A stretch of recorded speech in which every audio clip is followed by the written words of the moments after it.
শরীয়তের বিভিন্ন মাসালা ইখতিলাফের অনুমতি আছে, ইখতিলাফ জায়েজ আছে, গ্রহণযোগ্য, কিন্তু দিন কায়েমের ব্যাপারে ইখতিলাফ করা হারাম। এ বিষয়ে একমত হওয়া ফরজ।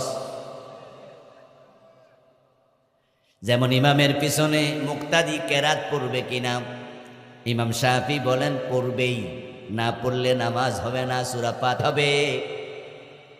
ইমাম আবু হানিফা রহমতুল্লাহ আলাইহি দ্বিমত করে বলেন না, ইমাম যখন পড়বে মুক্তাদি চুপ করে শুনবে, মুক্তাদি কেরাত পড়বে না, ইমামের কেরাত এটাই মুক্তাদির কেরাত বলে গণ্য হবে। ইমাম শাফি বলে সূরা ফাতিহা না পড়লে নামাজ হবে না, ইমাম আবু হানিফা বলে পড়লে নামাজ হবে না। ইখতিলাফ হলো। ইমাম আবু হানিফা রাহমাতুল্লাহি আলাইহি বলেন নামাজে যখন ওয়ালা দাল্লিন বলা হবে চুপে চুপে আমিন বলো। ইমাম আহমদ ইবনে হাম্বল রাহিমাহুল্লাহ বলেন না, জোরে জোরে আমিন বলো। ইমাম আবু হানিফা রাহমাতুল্লাহি আলাইহি বলে যখন নামাজে দাঁড়াবে নাভির নিচে দুই হাত বাঁধিও। ইমাম শাফি রাহিমাহুল্লাহ বলেন না, দুই হাত বুকের উপর বাঁধিও। আমরা যারা মাদ্রাসায় লেখাপড়া করছি আমাদেরকে একটি মূলনীতি শিখানো হতো, আল মাযাহিবুল আরবাআ হাক্কুন, চারটা মাযহাবই হক। ইমাম আবু হানিফার ফতোয়া উনার মাযহাবে হক, ইমাম শাফির ফতোয়া তার মাযহাবে হক, ইমাম আহমদের ফতোয়া তার মাযহাবে হক, ইমাম মালিকের ফতোয়া তার মাযহাবে হক। চারজন চার রকম ফতোয়া দিল, কিন্তু চারজনের দ্বীনের নাম ইসলাম। এতে বোঝা যায় ইসলামের কিছু মাসআলা ইখতিলাফ করার সুযোগ আছে। কিন্তু আনাকিমুদ্দিন ওয়ালা তাতাফাররাকু ফি, দ্বীন কায়েম করো, এ বিষয়ে কোনো মতবিরোধ করো না, ইখতিলাফ করিও না। এই বিষয়ে আপনি একটা বলবেন আমি আর একটা বলবেন, সুযোগই নাই। বরং আল্লাহর জমিনে আল্লাহর দ্বীন কায়েম করার ব্যাপারে সব মুসলমান একমত হতেই হবে।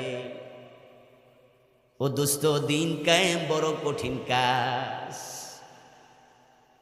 দ্বীন কায়েম বড় কঠিন কাজ। দ্বীন কি কায়েম কি একটু পরে আলোচনায় আসবো। এই কঠিন কাজ আল্লাহ তাআলা নবীদেরকে দিলেন, যে কাজ করতে যাইয়া যে পাঁচজন নবীর নাম এখানে এসেছে, 5 জনের জীবনের কি দশা হয়েছে দেখেন। হযরত নূহ নবী মাইর খাইতে খাইতে বেহুশ হয়ে গেছে। বড় কঠিন কাজ, 950 বছর মাইর খাইছে। নাম ছিল আব্দুল গাফফার। মানুষ উনার নামটা পর্যন্ত ভুলে গেছে। উনার নাম হয়ে গেল নূহ।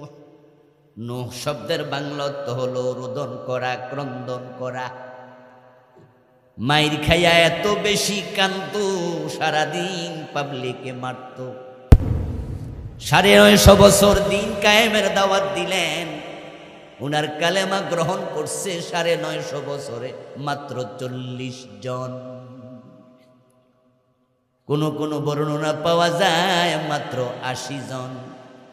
যদি বছরে একজন মানুষ উনার সাথে একমত হতো তাহলে 950 মানুষ দিন কায়েমের ব্যাপারে আসতো।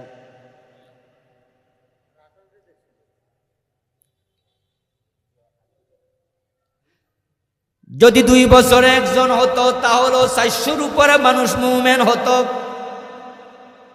যদি 4 বছর একজন মুসলমান হতো আমার দোস্ত, তাহলে আমরা দেখতাম 250-র উপরে মুসলমান হয়ে যেত।